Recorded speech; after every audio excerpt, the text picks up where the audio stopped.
Boa noite, pessoal. Começando mais uma live. Agora às quartas-feiras, então live de quartas, começando 8 horas da noite. Que Jesus nos abençoe e que possamos estar juntos em nome dele, em nome de Deus Pai, que é o nosso Criador, aquele que nos ama profundamente. Como é que vocês estão? Espero que estejam todos bem. Deixa eu dar uma olhadinha aí. Quem é que já está aqui? Ó, a Margarete já mandou uma mensagem para a gente. Jesus abençoe a todos. Exatamente, Margarete, Jesus nos abençoe. Albertinho. Albertinho é super fã. Albertinho está sempre aqui com a gente. Boa noite, meu amigo Alberto. Luísa.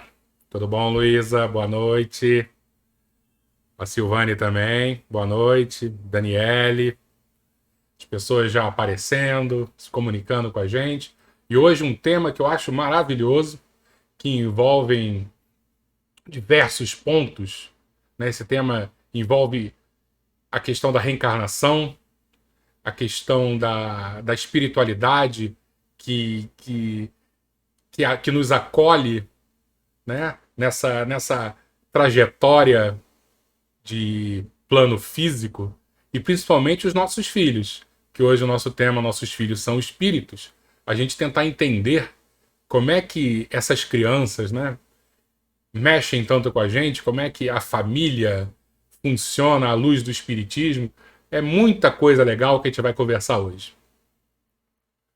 Eliane, boa noite. A Silvia aí, como é que você tá, Silvia? Silvia, tô esperando você aqui, hein, Silvia?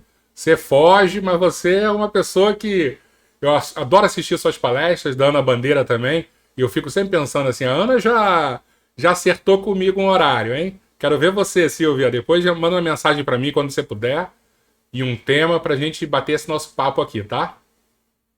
Então é muita gente legal que, que eu fico caçando aí, mas as pessoas às vezes têm compromissos e acabam fugindo. Mas eu fico de olho e eu vou ficar perturbando vocês. E hoje... Ô, Gabriela, tudo bom? Beijo pra você. E hoje nós temos uma grande amiga minha também, doutora Patrícia, que vai falar sobre essa questão dos nossos filhos, né? Ela, como eu, também tem um menino, filho único. Olha que problema, hein? Ela já tá rindo aqui, eu tô ouvindo ela rindo aqui, que ela sabe que a gente tem uma estrada parecida aí com o filho único e menino. Exatamente. Eu já vou colocar ela aqui pra gente começar a papear. E aí, Patrícia, tudo Oi, bom? pessoal, tudo bom? Como é que você tá? Tudo bem? Feliz de estar aqui de novo. Olha, o pessoal que está fugindo não adianta fugir, não. Leco, caça. Estou eu aqui de novo. E é isso mesmo, Patrícia? Ter filho é complicado? Eu posso usar a palavra complicado, eu posso usar a palavra desafiador, eu posso dizer que de vez em quando é meio enlouquecedor. Acho que tudo é válido. É tudo. Hoje, então, está uma onda, né, de uma, assim, mães possíveis, né, e aí eu fico assim, poxa, também tem pais possíveis, né, então que sejamos, né, na maternidade, na paternidade, o que é possível sermos, né, eu gosto desse termo, né, e até entendo o movimento, porque que foi para as mães, mas ter filhos, né, sejam eles gerados, né, biologicamente ou não, né? Eles são sempre um grande desafio e a gente faz o nosso possível, desde que esteja muito envolvido com o amor, né? A É gente isso estava conversando aqui que um vai. pouquinho antes, né? Porque uns 15 minutos antes, a gente fica fofocando um pouquinho, batendo papo, né? E aí eu tava falando, né, que eu sempre olhei meu pai quando eu era criança, olhei meu pai e minha mãe como especialistas na educação. A gente tem essa projeção, né? E aí eu converso muito com meu filho, ó, papai não entende nada, filho. Papai tem medo, papai tem dúvidas, porque é mais fácil para frente quando ele crescer, ele não carregar frustração, muitas decepções, né, achando que o pai dele era um grande especialista no assunto. E não somos, né? A gente vai aprendendo no meio do É. caminho. E como é libertador, a gente, como filho, que é adulto, entender que os nossos pais fizeram o possível, né? Fizeram o que eles sabiam fazer, né? e que eles erraram, né? Eu acho que isso é libertador, porque se a gente ficar muito preso, né, que isso não deu certo para mim, porque meu pai ou minha mãe não fizeram isso, pô, é difícil, né? Então é libertador quando você entende, pô, não foi muito bacana, mas eles fizeram o que era possível porque não tem manual, é desafiador, e aí você se liberta dessa coisa de projetar os pais, né? Como você falou, sabe tudo e traz ele para o teu ombro a ombro, né? Eu E acho isso facilita, libertador. Patrícia, facilita quando a gente tem filho, né? Porque a gente sai Nossa, da teoria e vem para a prática. E a gente começa a enxergar nossa. na prática, assim, ó, é difícil, não tem manual. A gente dizia tanta coisa antes de eu ter meu filho, e vai ser fácil, porque é só falar não e acabou. Só quem no meio do caminho, então faz isso. E aí a gente acaba fazendo tudo aquilo que a gente até criticava nos outros pais, nas outras famílias, né? Porque no dia a dia é complicado, né? Ó, Tá? eu vou dizer, aquele que se tornou pai e mãe nunca mais pode criticar o outro. Tem que ser solidário. Quando você vê na rua aquela mãe desesperada arrastando aquela criança, chorando, gritando aos prantos, fazendo escândalo, né? Porque quando você não tinha filho, você, olha, não dá limite. Não, eu sou totalmente solidária. Eu chego assim, ai, coitada. Eu quase que chego lá, você quer que eu te ajude, filha? Segurar um pouquinho para você ir para um canto respirar? Então eu queria fazer uma primeira pergunta para você, Patrícia. Vamos lá. Dentro desse nosso tema, né, que até extrapola nossos filhos são espíritos, né, que é uma questão de família, né, a questão de educação, é muito complexo. Eu queria que fizesse uma análise do passo anterior, a, a, a, o mecanismo da reencarnação, para a gente entender como é que a banda toca do lado de lá. Você pode falar um pouquinho para gente? Isso é fundamental, né, no tema que você traz, porque se nossos filhos hoje, né, que estão sob a nossa guarda, são espíritos, a gente tem que entender que ele está reencarnando assim como nós estamos reencarnando. Né? Então, o processo de reencarnação é muito, muito delicado, o processo, o mecanismo, como você falou, né? Se eu não me engano, é no livro Entre o Céu e a Terra, de André Luiz, não tenho certeza, em que ele explica muito É minuciosamente o o processo de Missionários da reencarnação. Luz. Missionários Missionários da da Luz. Luz. Obrigada. Eu não guardo, gente, eu troco os livros. Eu também não guardo, eu também não guardo. É. Mas Então, esse me assim, marcou. É a reencarnação de Sigismundo. Até esse nome me marcou. isso é verdade. Então, assim, é muito complexo, né? Existem, assim, espíritos muito elevados para fazer esse processo de complexidade, né? E só essa complexidade faz a gente ter muito, muito cuidado, né? Quando a gente fala da reencarnação, né? Então, para a gente ser breve, né, no bate-papo, né, de uma maneira muito simples, o que significa reencarnação? É você retornar à vida, né, você acredita, né, na crença da vida pós-morte, e que você retorna à vida no outro corpo físico, né? E aí, por que você precisa disso? Né? O Livro dos Espíritos tem, na segunda parte, para quem quiser depois de ler, no capítulo 4, ele fala muito sobre, as perguntas são sobre reencarnação, né? Por que eu preciso reencarnar? Tem uma pergunta lá, 167, está aqui na minha cola. Aí os espíritos são muito, né, retos nas respostas. Né? Expiação, melhoramento progressivo da humanidade, e sem isso, onde estaria a justiça? Então ele começa meio que bagunçar um pouco a nossa cabeça nesse processo de reencarnação. Quando a gente tem um compromisso, né? Chega lá um momento, a gente está na erraticidade, a gente chega assim, olha, agora eu tenho que voltar para a Terra. Então, tem todo um planejamento, existem espíritos que vão nos ajudar a fazer essa formatação dessa encarnação. Inclusive, para dizer o seguinte, olha, esse tipo de situação você não vai aguentar. Né? Então, pega leve no teu planejamento. Né? Você vai precisar assim, vai precisar assado, vai nascer numa família assim, num contexto de país, social, tudo isso muito planejado. Porque a finalidade exata, embora seja a primeira palavra da resposta, seja expiação, que a gente fica meio, né, parece castigo, não é isso. Na verdade, a principal finalidade do processo de reencarnação é a gente ter todas as etapas do aprendizado que a gente tem que ter. Né? Eu vou aprender o quê? Eu vou aprender a exercitar aquilo que está na minha consciência, que são as leis de Deus.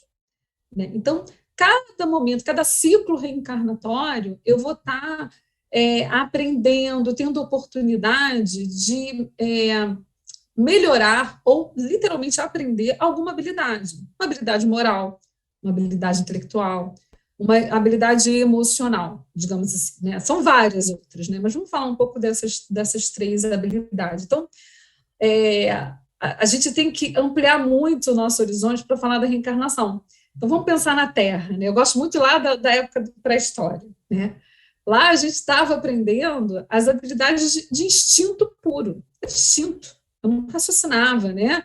Eu tinha o instinto da fome, então eu vou saciar a fome. Eu tenho o instinto da preservação, então se eu precisasse matar para sobreviver, eu estava no jogo, né? E à medida que a gente vai encarnando, né? E por isso que nessa resposta do Livro dos Espíritos eu trouxe, em que ele fala que é o melhoramento progressivo da humanidade. À medida que os espíritos coletivamente vão tendo outro nível de aprendizado, então na hora que a gente saiu dos instintos e a gente começa a ter habilidade intelectual, que a gente começa a compreender, a gente começa a ter o verbo para se comunicar, a gente começa a ter os processos amorosos, né, dos relacionamentos, né, mesmo que ainda tenham nuances, né, que a gente sempre vai ter uma nuance de egoísta, enfim, na medida que a gente vai se organizando, a humanidade também vai tendo seu processo de evolução social, né, então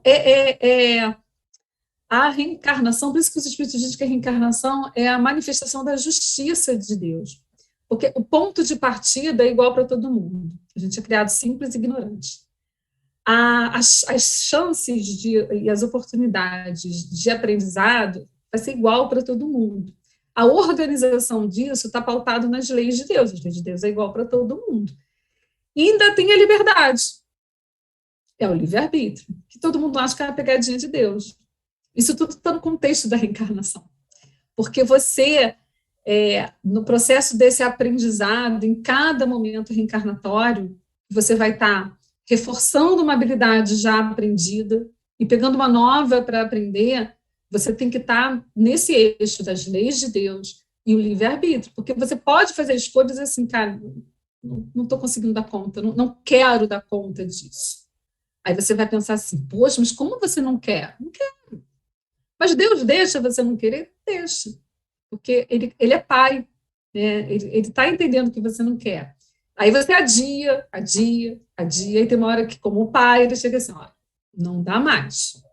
Então, vamos planejar um novo processo reencarnatório para que você possa não escapar mais disso, porque você tem que ter um aprendizado, né?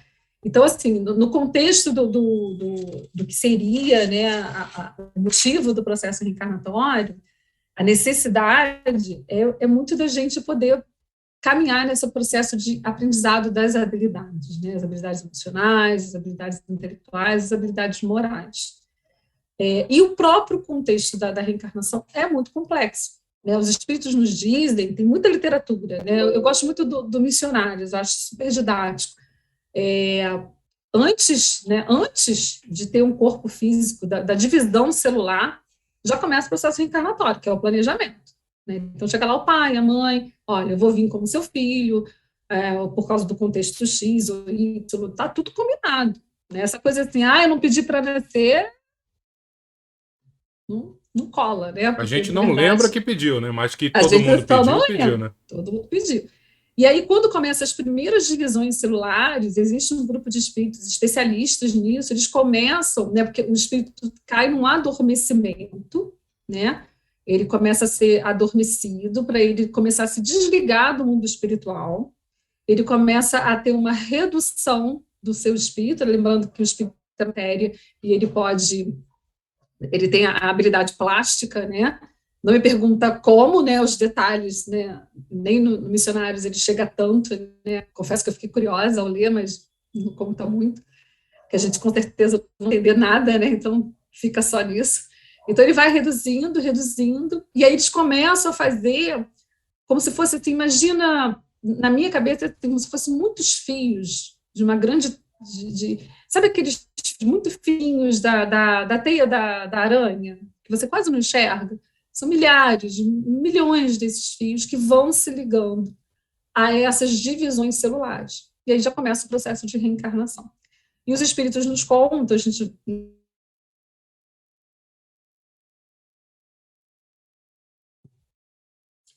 A encarnação se completa no ano. Na infância, na vida terrena, na humanidade, ela é longa, né? Ela é bem longa.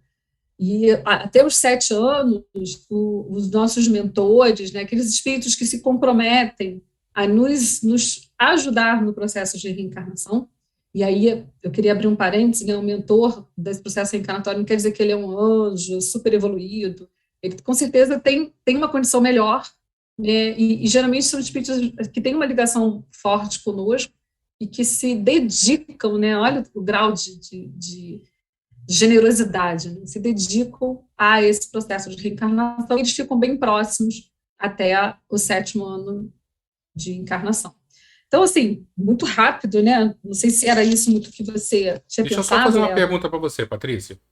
Acho. Então, você está dizendo que o processo de ligação, propriamente dito, começa na concepção, né? Sim, nas divisões celulares. Né? Então, ali o espermatozoide entrou no óvulo, para simplificar a linguagem, você, de alguma maneira, eles já colocam o espírito lá dentro.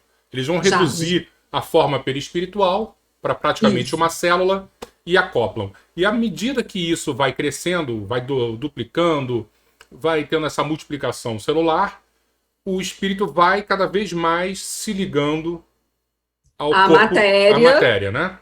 E cada vez menos no processo espiritual onde ele estava inicialmente. E aí tem o esquecimento, né? E é necessário o esquecimento, né? Porque você imagina a sua bagagem como espírito, quantas encarnações, né, eu tenho? Sei lá, né? Então, na hora que você mergulha na carne, que é um momento de misericórdia divina para que você faça uma nova história em alguns processos, e que você tenha essa curva de aprendizado, é importante que você tenha o esquecimento. Porque, por exemplo, né, a gente não está aqui, ninguém tem nível de evolução, né? Está todo mundo aqui com um checklist grande, né? Então, imagina de eu lembrar que, sei lá, gente, na outra vida matava com muita facilidade, né? Aí, cada vez que vem esse instinto em mim hoje, eu vou lembrar de tudo que eu fiz. Ou talvez alguém do meu contexto familiar estava comigo, ou foi alguém que eu, né, ceifei a vida. Cara, você não vai conseguir andar, você vai ficar atormentado com aquilo. É por isso que é dito que, e é por isso que acontece o esquecimento, para que você meio que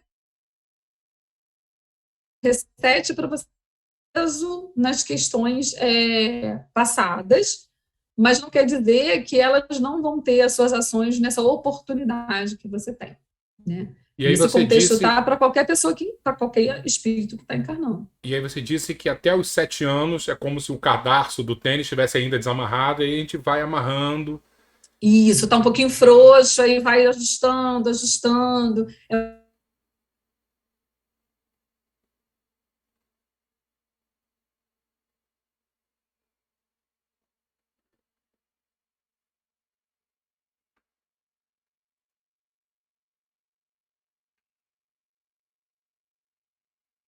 Acho que o pessoal percebeu aí que a gente deu uma pausinha.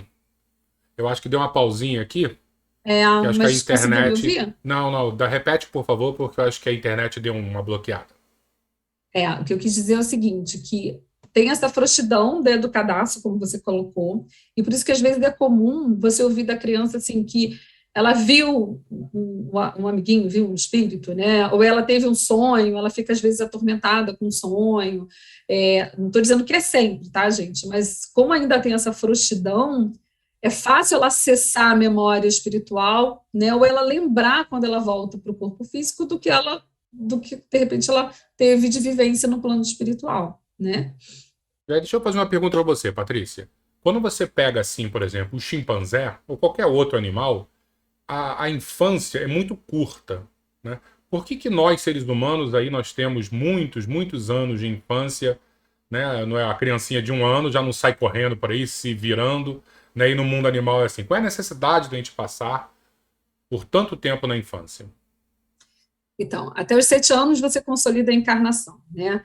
A infância, né, para a pediatria, por exemplo, vai até 10, 12 anos, né? Tem uns dizem 10, 12, mas vamos botar aí 12 anos, né? É longa pra caramba, né? Eu acho isso assim maravilhoso, né? Por quê?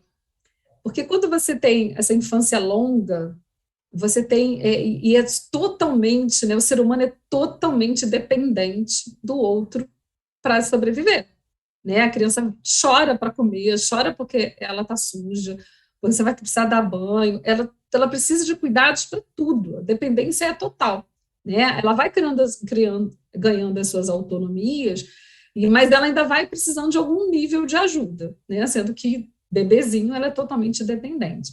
Então, isso faz com que você se conecte com a criança, que esses pais se conectem com as crianças. A conexão é tão, tão fantástica que ela é fisiológica. Quando você abraça um bebê, você libera um tipo de hormônio, Leco, o pessoal que está ouvindo, que você sente prazer, o mesmo prazer do ato sexual. Olha que fantástico. Para que você repita o ato de abraçar, de acarinhar. A amamentação faz isso, mesmo que não seja amamentação no peito, que seja uma amamentação com a mamadeira, não tem problema, gente, está olho no olho, está abraçadinho, está próximo. Né? Então, exige esse cuidado. Então, vai fazendo essa conexão, vai fazendo a conexão com aquele indivíduo, com aquele ser que está encarnando e que precisa desse cuidado, desse processo todo para entrar. Né? Basicamente, né, a grosso modo, assim, é uma das principais funções da nossa existência tão longa, da infância tão longa. A outra é que, e aí eu me lembro, né, quando a gente estava conversando sobre essa live, me lembrou muito aquela passagem do Evangelho, quem quiser ler, é o capítulo 8, item 18 e 19, em que Jesus fala assim, deixe vir a minhas criancinhas. E aí Jesus faz a imagem da infância, na verdade, através das crianças, né? Ele pega a imagem da criança, ele reporta para a infância e coloca nisso o símbolo da simplicidade, da humildade, né? E aí ele meio que dá uma reflexão para a gente, para pensar o seguinte, ser humilde e ser simples é o que vai levar à pureza do coração. Tanto é que o título dessa passagem do Evangelho é Pureza do Coração. Mas o puro de coração é aquele que nunca errou. A infância traduz a inocência, que é a ausência ainda de malícia. Então, na infância, essa ausência de malícia, né, e que você pode enxergar nela essa simplicidade, essa criança é muito simples, não tem preconceito, né, ela brinca com todo mundo, ela não tem nenhuma paranoia que um adulto tem, porque ele ainda não se contextualizou no processo social, né, totalmente, ainda está nesse aprendizado. Então, ele é uma página em branco. Olha a oportunidade, né, que os pais têm nesse momento, de fazer com que esse espírito, naquele momento que é longo, né, vamos botar até os 10 anos, né, é uma página em branco. Hoje em dia, eu acho que até os 20, hein? Mudou, hein? Você tem a oportunidade de dar, né, a imputar nessa página em branco, né, como se fosse lá no seu Word do computador, vamos ser moderno, né? Você vai imputando informações ali, vai digitando, né, e vai trazer esse espírito experiências que talvez esse espírito não tenha tido antes. Né? A pedagogia fala uma coisa que eu acho muito legal, eles dizem que, se eu não me engano, é até os 7 anos, ou até os 5, agora eu não lembro. Eles dizem que a criança é uma mente absorvente, é uma esponja. Tudo que você apresentar, ela vai aprender. Depois ela vai contextualizar no que seria da matemática, da ciência, mas ela vai absorver tudo aquilo naquele momento. E aí você imagina o que ela não tem de capacidade para absorver o exemplo que um pai pode dar, os conceitos morais, o amor, o afeto. Você imagina aquele espírito que está encarnando e que tem grandes dificuldades de afeto. E aí ele vai numa família que se compromete, não, a gente vai dar esse amor, a gente consegue. Aí, primeiro tem questão física, que você abraça, você carinha, a criança quando dá uma risada é contagiante, todo mundo ri, não sabe nem por que está rindo, mas é engraçado aquilo. E aquilo é um reflexo fisiológico, né? Não tem o menor contexto ali da risada da criança. Então, tudo ali foi programado por Deus para te embevecer. E aí você vai dando amor para essa criança. E ela vai crescendo e você vai dando esses inputs de amor, de carinho, de atenção, né? de dedicação, né? Esse espírito que nunca teve amor, ele vai se impregnando disso. Né? Era uma página em branco nessa habilidade que faltava e que a gente tem a oportunidade, como pais, de estar implantando isso. Então, é por isso, né? A grosso modo é isso. Você tem essa extensão para que você tenha essa oportunidade de absorver as coisas. O ideal é que seja uma absorção de coisas boas, positivas, e que esse espírito faça uma trajetória diferente do que ele já fez. Então, pelo que eu entendi, Patrícia, né, claro que tem outras coisas, né, mas você deixou para a gente 2 pontos muito importantes. O primeiro, que é a própria evolução em si, né, que vai criar mais laços entre a mãe e o filho, por exemplo. Como você falou do cheiro, né, essa proximidade, do sorriso, que não é ele não está rindo, mas é a evolução mesmo, é Darwin que faz com que crie esses laços. É fantástico. E o outro é a oportunidade que a gente tem durante muito tempo, dentro desse contexto da criança ser uma mente mais aberta para educação, para carinho, para tudo, para a gente conseguir tocar e transformar aquele ser que às vezes vem com sérios problemas de vidas passadas, mas que nesse período ele não se apresentou ainda como né? Ele tá lá, o livro não, deles... ainda não. Né? Tem, por exemplo, você tem capítulos muito complicados anteriores, mas para frente tá uma página em branco. E a gente vai tentando escrever nessa página em branco, né? Nesses capítulos futuros, já para iniciar uma nova história. Então, o papel dos pais é muito importante, espiritualmente falando, para a educação e moralização dos filhos, né? Eu gostei do que você falou, assim, do capítulo. Tem um capítulo, né, não é muito bacana. E esse capítulo vai estar em mim, né, nessa vida, né, nessa nova reencarnação. E aí essa página em branco da infância pode me dar os instrumentos e podem trazer à tona talentos que estavam adormecidos para que eu sustente quando eu for adulto, né, ou mesmo na adolescência, que a adolescência você já está, né, por isso que a adolescência é tão complicada, né, acho que vale uma live só de adolescência. Adolescência, ele pega o lápis da mão dos pais e começa a escrever a própria história, né? Exatamente. Só que aí, nesse capítulo que estava em branco, que você conseguiu dar essas ferramentas para ele, vai dar o sustento do que ele precisa quando esse capítulo vir da vida dele lá, que ele precisa, né, que são as provas, né? A reencarnação, para mim, é o Enem. A gente está falando do Enem. O resultado do Enem é quando a gente voltar para o plano espiritual. Tem que ter a prova, a gente tem que fazer a prova o tempo todo para saber como é que a gente está se saindo. Mas o papel dos pais, né? E aí, falando em papéis, eu acho que vale a gente falar. Tá no tempo, né, Leco? Eu estou aqui. Sim. Tá. Falando dos papéis, a gente tem que. Quando a gente fala de reencarnação, a gente tem que entender que a gente exerce vários papéis, né, na vida. A gente já exerce alguns papéis quando a gente está nessa encarnação, né? Por exemplo, no momento eu estou no papel de mãe, outro momento eu estou no papel de filha, no futuro eu vou ter o papel de avó, depois eu tenho momentos que eu tenho um papel como profissional, né? A gente já exerce isso, né? Um papel quando você se comporta socialmente, quando você está na intimidade da sua casa. A gente exerce esses papéis, é natural, isso faz parte. Mas o processo reencarnatório faz você também exercer muitos papéis, e exatamente para o aprendizado. Então, no momento, eu posso nascer homem, no outro eu posso nascer mulher, no outro eu posso nascer filha, no outro ele pode nascer, o que foi meu pai pode nascer meu filho nesse momento, os papéis se invertem, né? Ah, mas por que isso? É uma pegadinha? Não é pegadinha, não. É para exatamente você vivenciando papéis diferentes, né? E organização física diferente, né?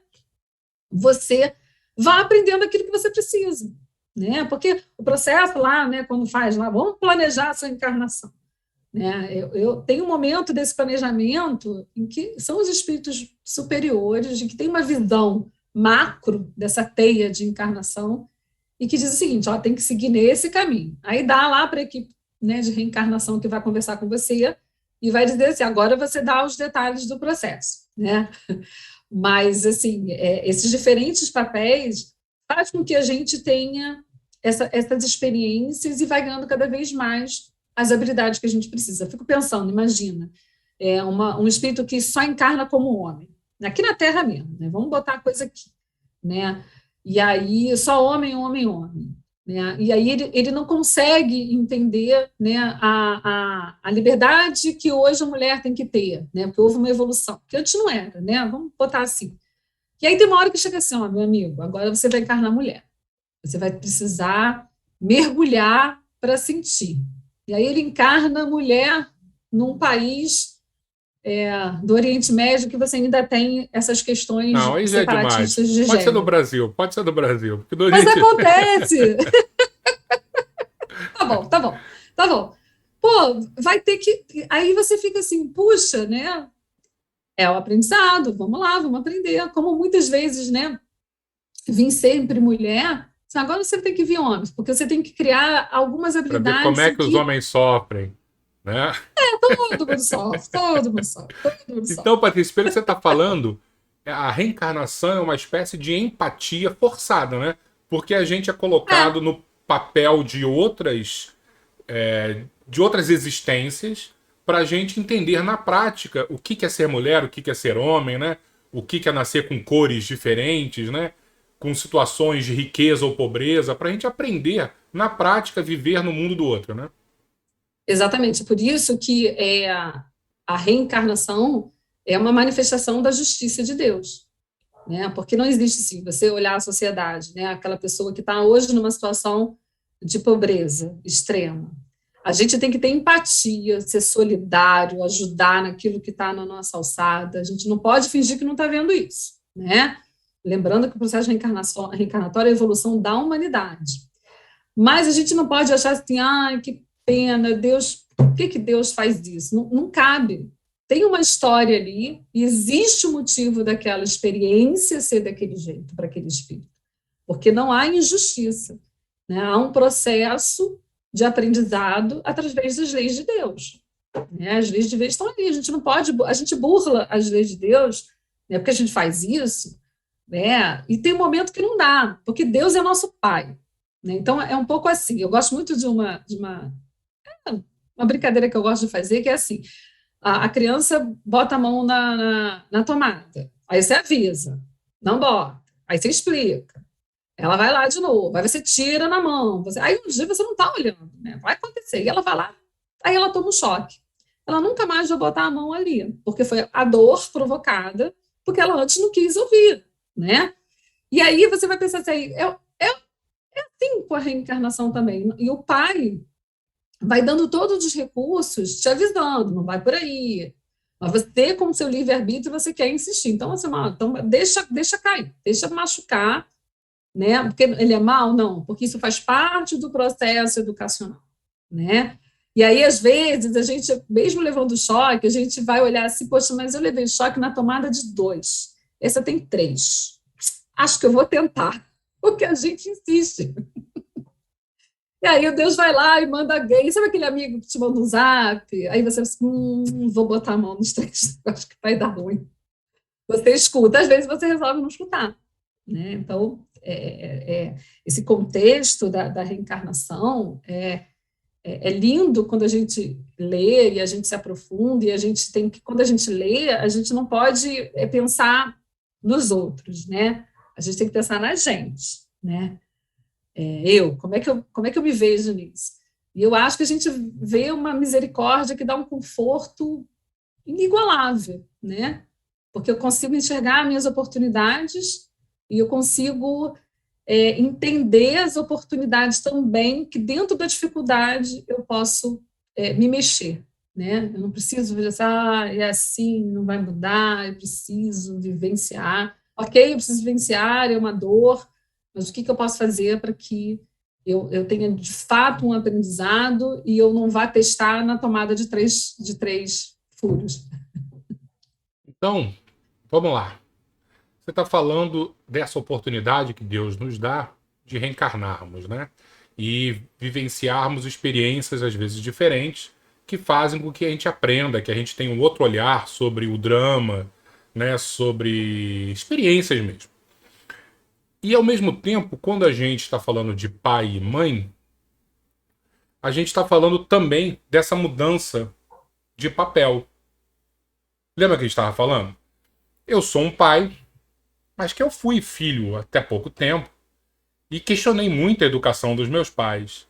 Então, acho que o segredo, então, é a gente nadar nessa empatia.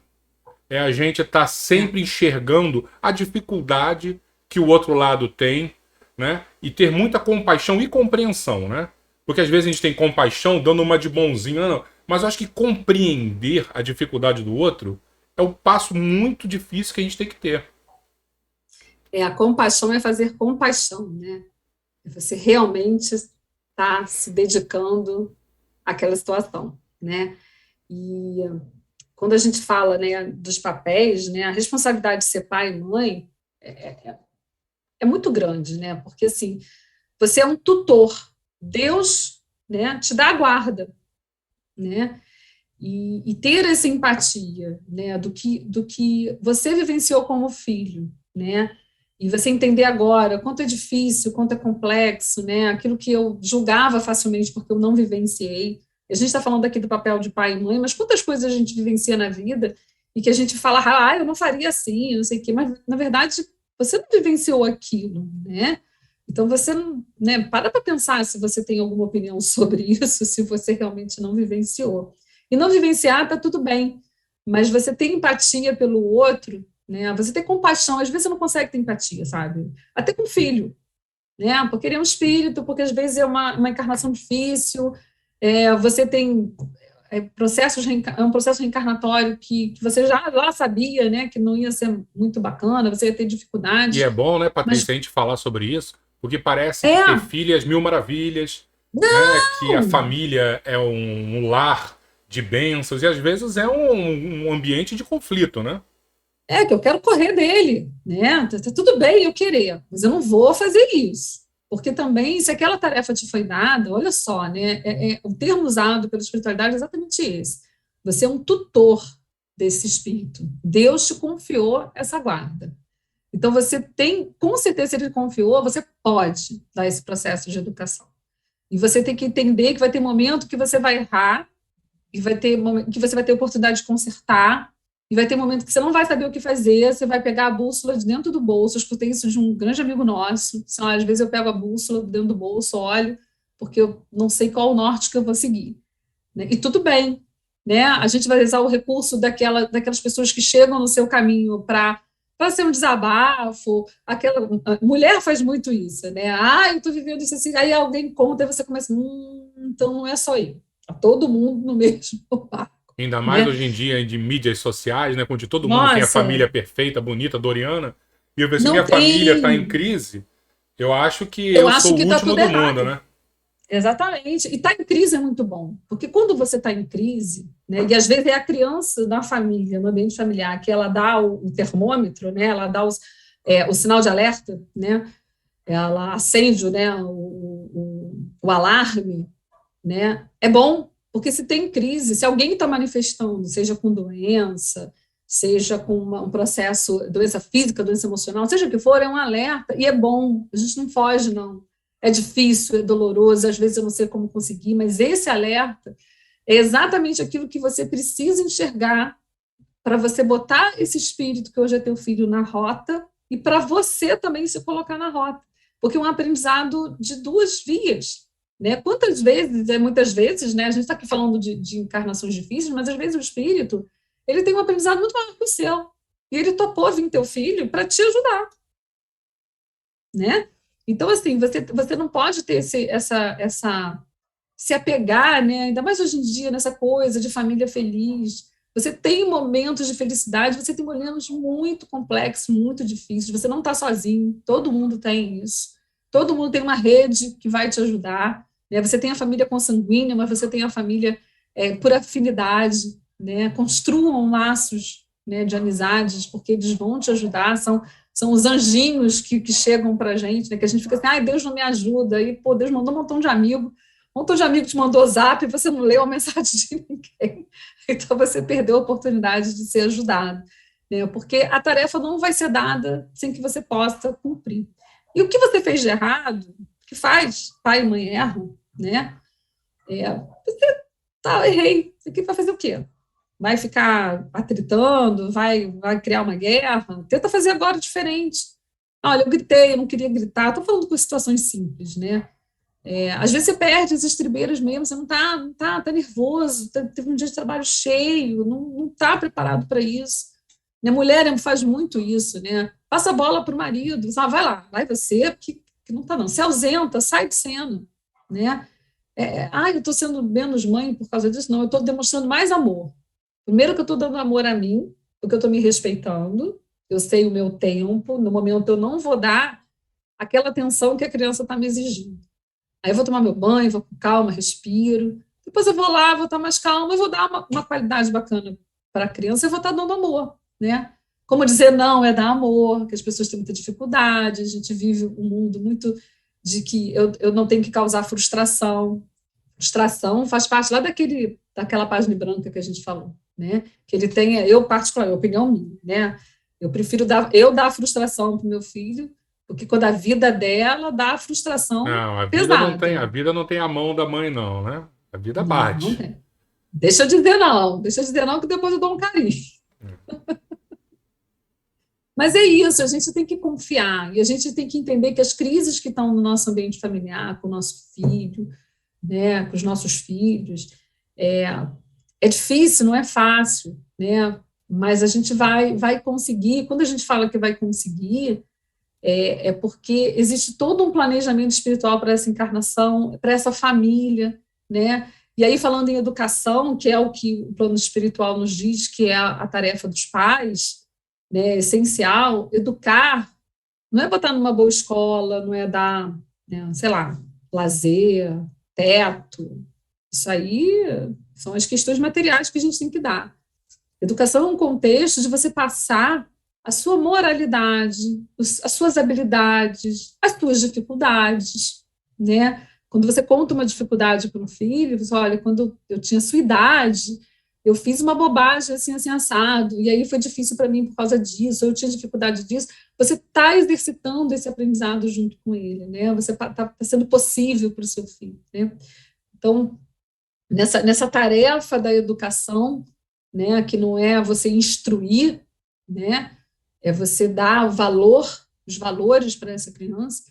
A espiritualidade fala muito, Leco, a gente não pode encerrar sem falar isso na educação espiritual, a educação religiosa, porque quando essa criança, né, ela se torna um adulto, mesmo que ela siga outros caminhos, não estou dizendo que tem que ser, não estou falando de religião, estou falando de religiosidade, tá? Porque essa formação, ensinar a criança a se conectar com Deus, com o maior, né, vai fazer com que ela, na fase adulta, em alguns momentos que ela vai passar por situações solitárias, porque vai ter que ser assim, ela se conecte com esse aprendizado que ela deu, se conecte com a religiosidade dela, e ela vai se fortalecer, porque o plano espiritual vai estar ali se ligando e amparando, porque a gente não está desamparado nunca. Se a gente aprendeu na infância a se conectar espiritualmente, se foi ensinado isso, mesmo que no período da adolescência eu fique rebelde, não quero saber, tá lá, a semente tem que ser plantada. Existem vários livros, eu não lembro o nome, em que os espíritos falam exatamente assim: é obrigação dos pais, assim como ele dá as questões materiais, a educação moral, etc. e tal, a educação da religiosidade, né? Porque a gente tem que dar esse subsídio, né, dele ter essa âncora naqueles momentos em que ele vai passar pelas suas situações sozinho. Né? E Então, todos nós muito passamos, né, importante. por momentos onde É essa inevitável. referência vai fazer falta pra gente, né? E é É muito importante inevitável. realmente que a família esteja unida com essa preocupação, né? Não apenas, como você disse, botar nas melhores escolas, de ensinar a escovar o dente, mas ensinar a orar, que é muito importante, se conectar, né, com bons pensamentos. E a maioria das vezes a gente negligencia, porque é como assim, não, deixa o livre-arbítrio. Nessa hora ele tem livre-arbítrio. Na hora que é para Ah, comer verdura, minha mãe batia em mim. Mas na hora de orar, não, deixa que ele tenha o livre-arbítrio. Não é, né? A gente tem Não, e os que... espíritos, Lecos, eles são muito categóricos com isso. Não tem. É obrigação nossa dar desse ensinamento. E, gente, não é fácil. Vocês acham que eu tenho um adolescente, né? Faz o evangelho desde pequenininho, né? Senta de cara amarrada, porque está a fim de ver o vídeo que ele estava vendo, né? Eu ignoro a cara amarrada, vai sentar, acabou. Né? E tem programação. Hoje você faz a leitura. Pode fazer. Tá lá, é isso Tá mesmo. lá, tá É isso sentadinho, mesmo. tá lá. Tem que ser. Que chega o momento que essa semente, ela vira uma árvore. E vira, olha, eu vou. Tem um tempinho, só Tem, pode rapidinho. falar, pode falar.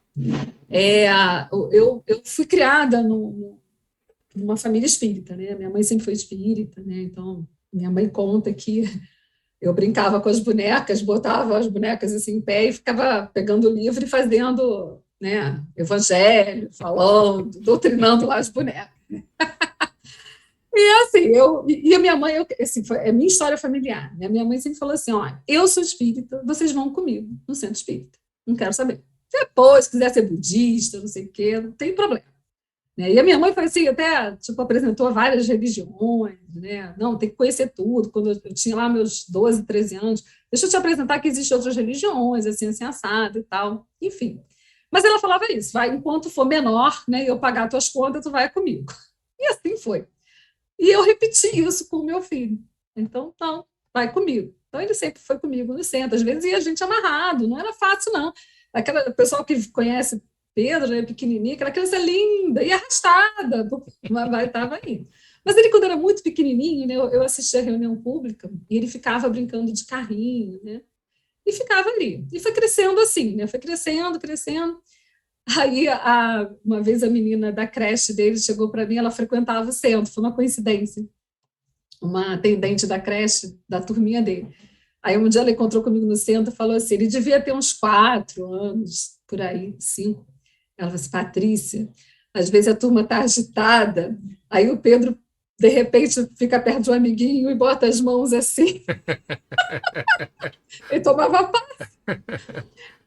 Aí você não imagina, né? Aí depois ele foi ficando maior, aí às vezes ele fazia umas colocações e que tinha sido alguma coisa que ele tinha ouvido, né? Dentro do evangelho, dentro de uma reunião que eu levei ele, de algum comentário, e aí você vai vendo que essa semente está ali, sabe? Eu falei assim: mãe, uma vez ele falou assim: ai, mãe, existe espírito em vários mundos, não é assim? A gente não pode ter gente só aqui, porque aí eu falei: se você escutou isso em algum lugar, eu escutei uma vez lá na palestra, e eu, para mim, ele estava brincando de carrinho. Né? Olha aí, os nossos filhos Tá são lá pensando. espíritos, né? É Estava isso. lá, né? Ah, é assim o tempo todo? Não, tem dia que ele devia estar no Pokémon, óbvio, né? Mas a gente não pode desistir. É isso. Eu tô vendo muita gente aqui nos nossos comentários e cada um falando um pouquinho das suas relações. A gente tinha que fazer um estudo desse, onde todo mundo tivesse aberto para conversar, né, pessoalmente, para a gente falar as nossas histórias, né, e ver que todos nós somos iguais. Todos nós temos nossos Exato. conflitos, nossas adolescências complicadas, né, nossas crises existenciais, vontade de enganar, às vezes, a esposa, o marido, o filho, vontade de O abandonar tudo. filho. É todo mundo igual. E acho que É, essa troca que a gente tem que ter, essa troca sincera, é que faz a gente se sentir incluído, né? Sem um mundo de exato. fantasia, e saber que, apesar de sermos tão complexos e complicados, a gente tem um norte, a gente tem uma religião, a gente tem uma casa espírita, né? E temos amigos que passaram por problemas e que, no momento certo, aparecem oferecendo ajuda, oferecendo um pouquinho de conforto, né? Isso que é importante. Sempre. Posso pedir um último favor para você, fazer a nossa prece final? Pode. Por favor, minha amiga, para Vamos a gente lá, vamos encerrar, tá lá. bom? Vamos. Querido Mestre Jesus, Pai amado, aqui estamos reunidos em Teu nome, com o coração transbordando de gratidão por estarmos aqui refletindo sobre a Tua misericórdia, Seu infinito amor por nós. Possamos nos fortalecer, Pai amado, na Tua bem-aventurança. Possamos beber cada palavra descrita por Jesus no Seu Evangelho.